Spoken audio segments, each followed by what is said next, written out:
Formaldehyde is one of the most dangerous indoor air pollutants in the world, and most people don't even realize it's around them. Formaldehyde is a colorless, flammable chemical that's used all over the place when it comes to industry. It's used in building materials. It's used in personal care products, furniture manufacturing, pretty much everything that you might encounter normally in the course of your life in a modern world has got some formaldehyde as part of it. Formaldehyde can cause DNA damage. Chronic exposure to things like formaldehyde can even lead to cancer. I want to give you some practical steps how you can actually lower formaldehyde exposure in your house. This is actually really important. Simple thing you can do.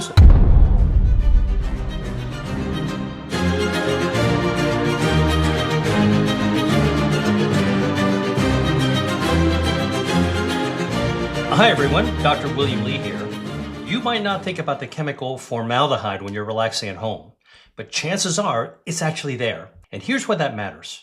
Formaldehyde is one of the most dangerous indoor air pollutants in the world, and most people don't even realize it's around them. Now, you know I normally talk about food as medicine, but the air that we breathe is just as critical as food when it comes to your health. In this video, I'm going to explain what is formaldehyde, where it hides in your home, what the science says about its impact on your body, and how food and lifestyle choices can help protect you starting today. Ready? Let's go. Formaldehyde is a colorless, flammable chemical that's used all over the place when it comes to industry.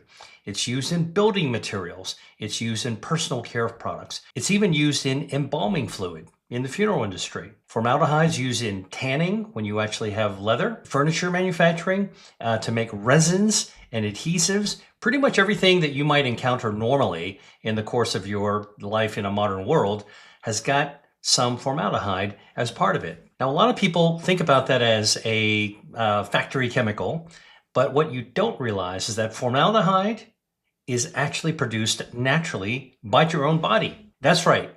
Every one of us produces small amounts of formaldehyde as part of our normal metabolism. And that's because when we break down amino acids and DNA, we actually generate a little bit of formaldehyde. This is a natural process in life. But here's the key difference. Your body has a built-in mechanism to handle these trace amounts of formaldehyde that naturally come as part of your metabolism. In fact, you have an enzyme called formaldehyde dehydrogenase to help convert formaldehyde into formate. Okay, that's a much less toxic compound than formaldehyde, and then the formate gets detoxified by your liver and then eliminated safely by your kidney. All right, so our body is a natural detox mechanism. So in small amounts, formaldehyde is totally manageable and actually normal when it comes to health. But here's where the big problem comes in. When you're exposed to formaldehyde continuously and at really high levels, like through indoor air or treated fabrics or household products, that's when your natural detox system gets overwhelmed, and the toxic effects of high levels of formaldehyde circulating in your body, accumulating in your organs, can be damaging for your health. So let's take a look at this. At high levels, formaldehyde doesn't just float around harmlessly in the air, or in your blood. It actually binds to DNA. That's your genetic material. That's part of your health defense systems. And it binds to proteins in your body. Your proteins are really the pieces that actually make the machine of your body work. And when formaldehyde binds to DNA and proteins, it changes their structure and it changes their function. So what does that lead to? Formaldehyde can cause DNA damage. And when proteins bind to formaldehyde, they are misfolded. So think about proteins like a shirt that you want to fold perfectly well to pack into a suitcase, right? Formaldehyde is like basically somebody pulling off the shirt out of your suitcase, rumpling it, all right? And then you try to pack that, it's not going to work very well. When your proteins are misfolded because formaldehyde is bound to them, the proteins don't work really well, and proteins actually impair your body's ability to run its engine and also to fix itself, all right? Now, if this happens once in a while, not a big deal. Your body's very resilient. But over time, over a long period of time, chronic exposure to this kind of molecular disruption, that's exactly what leads to cell breakdown, organ breakdown, chronic inflammation, cellular aging, and chronic exposure to things like formaldehyde can even lead to cancer. And that's why exposure to formaldehyde has been identified as one of the top environmental cancer risk carcinogens in the country, in the United States. It's been strongly linked to nasal pharyngeal cancer. That's a cancer of the lining of the nose and the back of your mouth. Makes total sense, right? You're breathing this stuff in from exposure. It's also linked to myeloid leukemia. That's a blood cancer because now the formaldehyde is binding to proteins and DNA, which is in your body, and your white blood cells are where leukemia actually comes from. So also in your blood. Formaldehyde exposure is also linked to lung cancer, chronic respiratory inflammation, and other lung damage. And that makes sense because, again, we're breathing it in. This is why I want to share information about formaldehyde and why you need to think about it and you need to look out for it, okay? When you actually think about setting up a house or when you're buying furniture or when you're looking at a new car, for example, all those things can actually be have lots of toxins and solvents and formaldehyde exposed to the materials that are in it. Let's talk a little bit more about where you might actually find this and what you can actually do about it. Where is formaldehyde found in your house? You don't need to live near a chemical plant to be exposed to formaldehyde. It's used in materials to make everyday products more durable. That's the reason formaldehyde was actually developed and used, all right? But when that formaldehyde is in your products, it off-gasses over time. You know what off-gassing is, right? Think about it. A carpet, brand new carpet off-gasses. Brand new cars, smells great. All right, that's off-gassing. Brand new furniture also has this characteristic smell.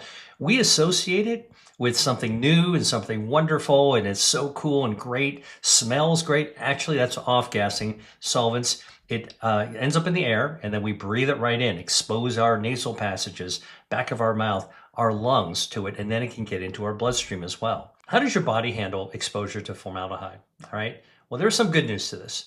Your body isn't completely defenseless. Now, I talk a lot about the body's health defenses. I'm about to tell you another way that the body can defend itself against formaldehyde. All right. And guess what? Your body has a defense against formaldehyde too. And here's how it works. Once formaldehyde enters your bloodstream, let's say that you're breathing some off-gassing in from an air freshener or from a new carpet. Guess what? The formaldehyde is broken down by your liver into something called formate. Remember, I told you about the enzyme formaldehyde dehydrogenase. Your body is ready to break this thing down, all right, so it doesn't accumulate. And then that formate, as I mentioned before, is much less toxic. It's in your bloodstream. It gets filtered by your kidneys, and then you pee it out, excreted by your urine. This is your body's natural detox system. And actually, it's not just formaldehyde, but many other chemicals that you might be exposed to. That means your liver and your kidneys are doing the heavy lifting when it comes to detoxifying your body when it comes to formaldehyde. And now to do their job, you got to support these organs. You got to make sure you're good to your liver, all right? Don't drink too much alcohol and don't get exposed to other solvents that can actually compromise your liver as well. Don't overeat.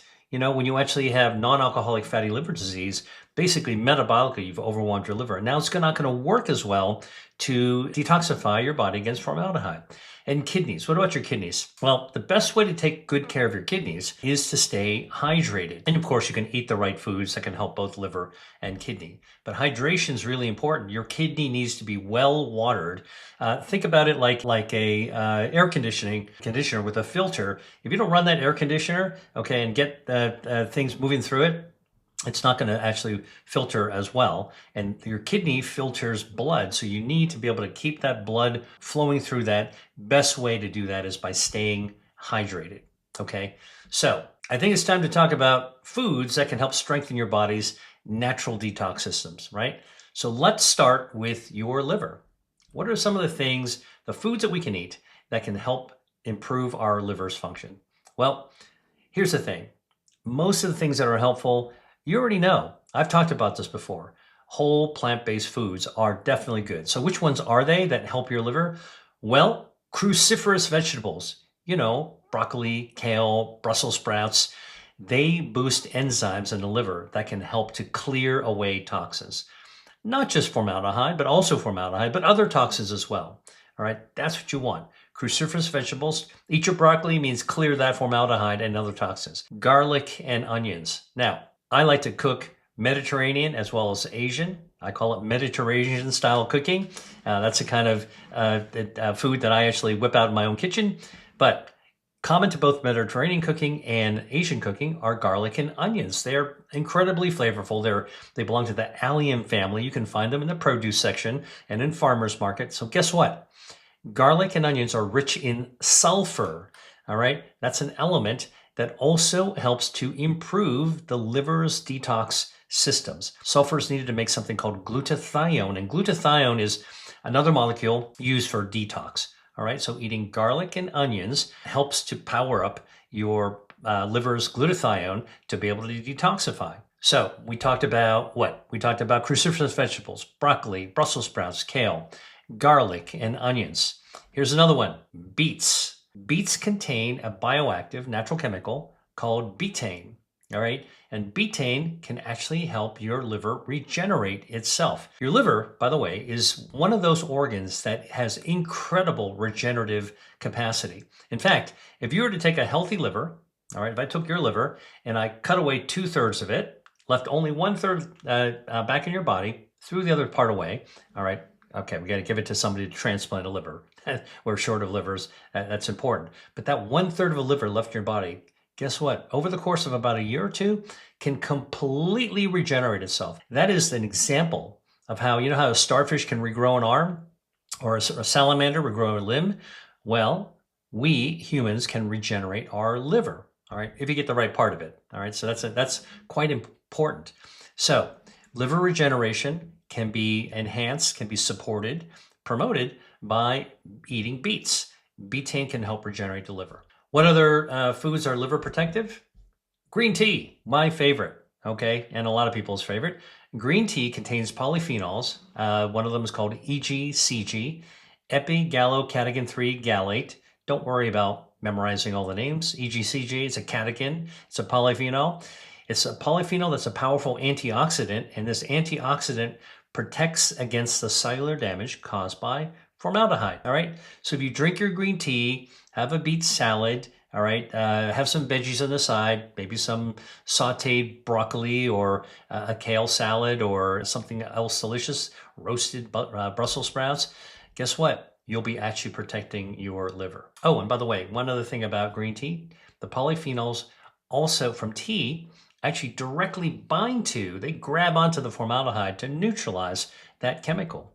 Another good thing, all right? Mother Nature's pretty smart, put a lot of useful things into her food. That's why we call it Mother Nature's pharmacy, not with a PH, like pharmaceutical, but Mother Nature's pharmacy with an F. Okay, that's the liver.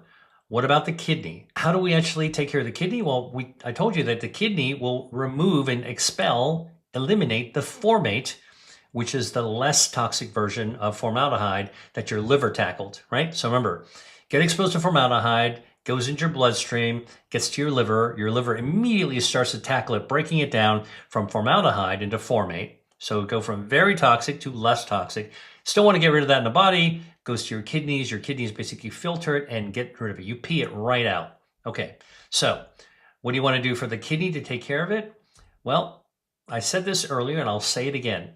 Hydrate, hydrate, hydrate. Hydration is key for life itself. If you want a good brain, good heart, good skin, good hair, you absolutely need to stay hydrated. And too many of us actually don't keep up with our water because we're just trained to power our way through the day and not pay attention to the fact that we're losing water all the time. You don't have to be in a hot environment and sweating to lose water.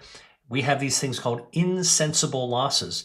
Every time you exhale, every time you speak, all right, you're losing a little bit of water. Actually, when your eyes are open, you're losing a little bit of water that evaporates through your eyeballs. Hydration is key.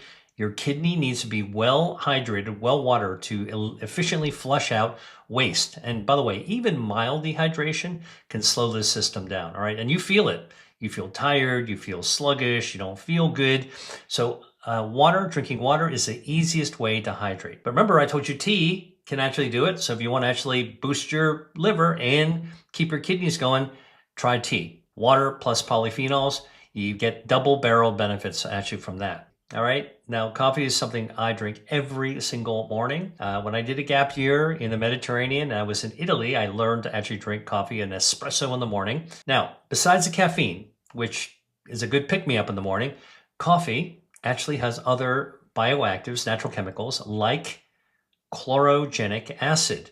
All right. Chlorogenic acid lowers inflammation. And guess where it can lower inflammation? You guessed it, in the kidney. So drinking coffee has its own bioactives that gets, into your bloodstream, and it's going to encounter your kidney, lowers inflammation. That's a good thing. And you're also getting the hydration from the coffee itself. Now, some of you might say, wait a minute, I remember being told that coffee and tea can cause dehydration. Well, if you drink less than 10 cups of coffee a day, less than 10 cups of tea, you're going to be just fine. Okay. Research, human clinical studies have actually shown that you do not get dehydrated if you drink less than 10 cups of tea or coffee every single day. When you eat or drink, keep your liver and your kidneys in mind.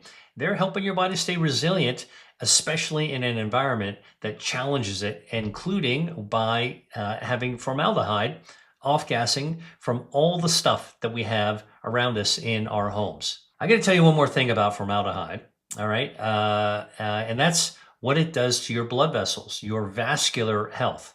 I'm one of the few people you're going to hear about this vascular health. I'm a vascular biologist. I'm an expert in a field of blood vessels called angiogenesis. Angio, blood vessel, genesis, how your body grows them. So I want to point out something that most people won't know about, even other doctors and experts on health and wellness. All right. And this is about formaldehyde specifically. And that is that formaldehyde that you get exposed to just by being in your house or in a building can cause vascular damage. You got 60,000 miles worth of blood vessels. That's your vascular system, your circulation inside your body. These are the highways and byways for the oxygen that you breathe and the nutrients that you eat. All right, your blood cells, your immune system, everything's got to go through your bloodstream. And when you're exposed to formaldehyde, it damages the lining of your blood vessels. Now, how do we know this? Well, lots of research, but there's a specific study that was published in the journal Toxicology and Applied Pharmacology. All right, researchers from North Carolina did this. They showed that exposure to formaldehyde causes vascular damage in women. So this is a small study, but an important one. We don't have to always go to these gigantic studies. Even small studies can give us a proof of concept to show us, actually, this is something we got to worry about, especially for harms. So what they did is they took 10 women, and these women were in a health profession school. They were about to start an anatomy class. Now, I can tell you as a doctor, when you're in medical school, one of the first classes you take is anatomy class. So what do? You get your gown, you get your surgical mask, you get your gloves, you learn how to wash your hands, and you enter this room. It's got a lock on the door, and guess what? You enter anatomy class, and it's a room filled with cadavers, and you're going to dissect them to learn the organs and learn the parts of the human body. Probably one of the most important courses that a doctor or a nurse or somebody studying health professions will ever actually take. All right, and it's a real privilege to be able to do this because there are people who donated their bodies to science so that we, health providers, can learn from their bodies so we can help other living people as well. It's a real gift when that happens, and and we have to be really grateful for it. Okay, but guess what? Those cadavers are embalmed with formaldehyde. So these women in this research study from North Carolina, all right, they were coming in to dissect cadavers that have been preserved with formaldehyde. And I can tell you, if you ever talk to anybody who's been to medical school, all right, I will tell you that smell you'll never forget. You walk into that room and the whole place smells like formaldehyde. And it doesn't smell like dead bodies, but it does smell like formaldehyde. So what the researchers did is they measured in their blood what their blood was like at baseline, and then before and after exposure to the formaldehyde. All right. So, and then they looked at their vascular function, and here's what they found. They found in the blood, when you compare before exposure to the cadavers from the formaldehyde to after exposure, a significant increase in oxidative stress markers. So just being exposed to formaldehyde causes huge amounts of stress, oxidative stress, that can damage DNA. That's how we started this video. Remember I told you about DNA damage? Well, here it is in people, in women, they are actually being exposed to formaldehyde from cadavers in anatomy class. And then what these researchers did is they did a special test called flow-mediated dilation. Here's what they found. When you compared before exposure to formaldehyde versus after exposure to formaldehyde, guess what? These researchers found that the women exposed to formaldehyde from anatomy class, from a cadaver, had a 47% decrease in their flow-mediated dilation. That's a 47% decrease in the resilience of their circulation. All right, that's a big deal. I can tell you this as somebody who studies blood vessels. Wow, that is a huge decrease. If that's happening in your arms, guess what? That vascular dysfunction or malfunction or loss of resiliency is happening across the rest of your body as well. Think about that implication when it's in your brain, less resilience, in your heart, blood vessels, less resilience, in your muscles, less resilience, your energy level, your long-term health, your metabolism, all of that's actually going to suffer. So this is clinical evidence that even short-term exposure to formaldehyde has health consequences. Good news is that the flow-mediated dilation, your blood vessel health, will recover. But guess what it takes? It takes your liver and your kidneys to detoxify and eliminate it. That's why I'm telling you this, all right? So we get exposed to toxins all the time. I'm telling you, protect your liver, protect your kidneys, eat the right things, drink the right things so that you can actually recover from it. But this is about formaldehyde. And I just wanted to pin down on one thing so that you actually know about it. Let's say that you were exposed to formaldehyde and it damaged your vascular system. And I'm telling you, you don't have to be exposed to cadavers in an anatomy class to do that. Just be in your home long term. We're all getting some formaldehyde from off-gassing. Guess what? To help your vascular system, your blood vessel system recover, you can eat certain foods that will protect and repair your vascular system. So, what are some of the foods that can promote vascular health, help vascular recovery? We talked about one of them already, beets. Remember I told you, beets will help your liver regenerate. Guess what? They'll also help your blood vessels regenerate, so you can protect yourself. Spinach too. Spinach will also cause nitric oxide. They have nitrates in them. Increased nitric oxide, which relaxes blood vessels, recruits stem cells to replace and repair any damaged circulation in your body. All right, so beets and spinach help repair your circulation. Here's another one. Most people are happy to hear this, and that is dark chocolate. Dark chocolate has lots of a plant-based substance called cacao. Cacao is what chocolate's made out of. And cacao, which comes from a bean that looks like a football pod, actually is packed with polyphenol. The darker the chocolate, the higher the number of polyphenols that come from the cacao. It makes perfect sense. 70, 80% or higher is what I tell people to aim for. What do these cacao, dark chocolate polyphenols do? They promote stem cells to come out from your bone marrow. Okay, they mobilize stem cells and they improve flow-mediated dilation. They improve the resiliency of your circulation. That would be important to do if you're exposed to solvents and toxins like formaldehyde. What's another thing that can actually improve your circulation? Fruits and their peel. Fruits with peel. Apples, plums, cherries. Okay, now the flesh of these fruits contain chlorogenic acid, but the skin contains ursolic acid. That's ursolic. Ursolic acid. Ursolic acid has been shown to help protect and repair vascular linings. That's your circulation. Food as medicine doesn't have to be onerous. Actually, it's quite pleasurable. If I just told you to get those ingredients, the beets, the spinach, the garlic, the onions, the cherries, all right, and I gave it to a chef, professional chef, and told them to go knock themselves out, they'd come up with an amazing meal for you. Food is medicine, not so hard to do. Now, I got to tell you one more thing about formaldehyde. Formaldehyde triggers inflammation in the body, right? It's irritating, it destroys DNA, it damages your cells, damages your blood vessels. What's going to happen? You're going to get inflammation. So, how do you counter that? Well, you eat foods that are anti-inflammatory. I don't need to tell you that eating anti-inflammatory foods are beneficial. Everybody says that, and it is true, all right? So, but I want to tell you what are some of my recommended anti-inflammatory foods. You know, you get a lot of bang for your buck if you eat berries, blueberries, strawberries, raspberries.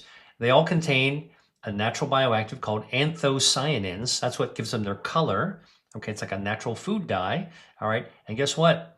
That lowers inflammation big time. Another thing that I recommend that lowers inflammation is extra virgin olive oil. Olive oil has anti-inflammatory polyphenols, good to help neutralize the inflammation that toxin exposure like formaldehyde can actually cause. Turmeric, all right, another spice, actually has got curcumin, anti-inflammatory. If you want to get the most out of turmeric, mix it with some black pepper. That's, by the way, like why these two ingredients are often mixed together in a curry, all right? And the piperine in black pepper helps your body absorb the curcumin from turmeric a lot better. So just think about them as a pair. They should go together. Here's another anti-inflammatory food, fatty fish. Fatty fish contain healthy fats like omega-3s. Omega-3s found in seafood. The omega-3s are protective. They actually are anti-inflammatory.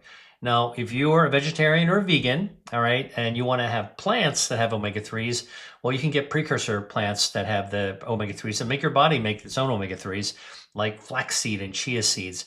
That's a way to actually get plant-based omega-3s, all right? Leafy greens, super packed with antioxidants like sulforaphanes, anti-inflammatory, and tomatoes.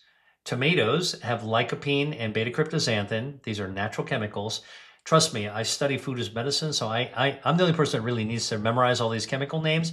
You should just know tomatoes, leafy greens, fatty fish, spices like turmeric, extra virgin olive oil, berries. All right, that's all you really need to know about. But tomatoes have lycopene and beta-cryptoxanthin, and these bioactives are also anti-inflammatory. So a steady intake of these kinds of foods that you'd find in the farmer's market or in the grocery store in the produce section can keep inflammation in check, reduce your body's vulnerability to toxic exposures like formaldehyde. So I want to give you some practical steps right now, how you can actually lower formaldehyde exposure in your house. All right, this is actually really important. Simple thing you can do is open your windows. All right, open your windows, let the outdoor air come in when you're cooking, when you're cleaning. You're using cleaning materials. Somebody's helping you clean your house. Open up your windows. Let the fresh air come in and blow out some of that formaldehyde. Use an exhaust fan when you're cooking. That's an easy way to get it all out. And if you can get an air purifier, invest in an air purifier in your home. The kind you want to get has something called PECO, P-E-C-O. That stands for photo, that's P, electro, that's E, chemical, that's C, oxidation, that's O, PECO. PECO technology helps to remove toxins like formaldehyde. And when you're actually buying furniture or paint or solvents or cleaning material, do your research, check out the products, prefer the products that are what we call low VOC products, all right? Low in volatile organic compounds, VOC, volatile organic compounds, one of which is formaldehyde. All right, and by the way, when you're buying fabric, whether it's clothing or drapes or sheets, avoid the wrinkle-free ones, all right? Just go for the natural fibers, cotton, linen. Actually, they're more natural. They look better anyway. And by the way, for cleaning products, go for the fragrance-free cleaning products. You don't need that extra nice flowery sense that's engineered and not the real thing anyway. And by the way, if you can't find the information on the package, I always get really irritated when I'm looking for information that should be transparent and I don't find it. You can search it on the internet. Oh, you can't find it there either. Don't hesitate to ask the manufacturers directly. Go to the company that makes it, send them an email, and just tell them, look, I want to know, do you have VOCs? Is it low VOC or not? Do you have formaldehyde in your product or not? All right. Transparency is an important thing, growing trend. I think more and more companies are actually going to be heading to just telling people what's in there. It's an informed choice. Even if they told you had formaldehyde, you might still choose it because you want it or you need it. It's okay, but at least now you know. Informed choice actually makes your home and your body a little safer.